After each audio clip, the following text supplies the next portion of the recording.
তিন দফা বৈঠকের পর প্রতি লিটার সয়াবিন তেলের দাম 14 টাকা বাড়ালো সরকার। এতে প্রতি লিটার বোতলজাত সয়াবিন তেলের দাম 175 টাকা থেকে বেড়ে হয়েছে 189 টাকা।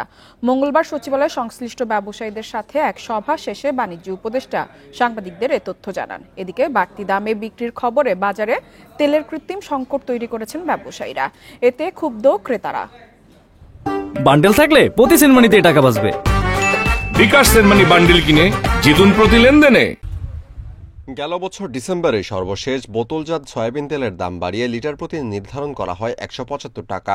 এদিকে ভোজ্য তেলের আমদানি পর্যায়ে শুল্ক কর অব্যাহতির মেয়াদ শেষ হয়েছে গত 31 মার্চ। ফলে চলতি মাসের শুরু থেকে আবারও দাম বাড়াতে ট্যারিফ কমিশনে চিঠি দেন ভোজ্য তেল পরিশোধন কারখানা মালিকরা।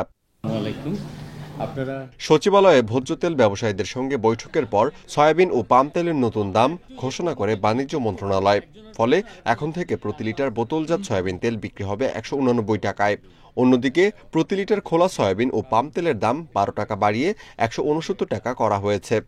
সহযোগিতার ভিত্তিতে আমরা 189 টাকায় প্রতি লিটার সয়াবিন তেল আমরা বোতলের ক্ষেত্রে এবং 20 টাকা কম হচ্ছে আপনার খোলা বাজারের জন্য আমরা এটা নির্ধারিত হয়েছে আজকে।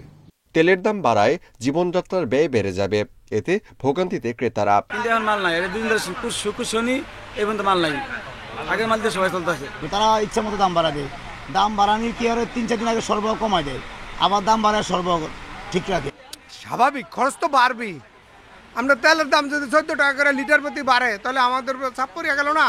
বন্ধ থাকা ভোজ্য তেল কারখানা আবার চালু করে বাজারে প্রতিযোগিতা তৈরি করা হলে দাম কমে আসবে বলে আশা করেন বাণিজ্য উপদেষ্টা। Amirul Islam, independent news, Dhaka.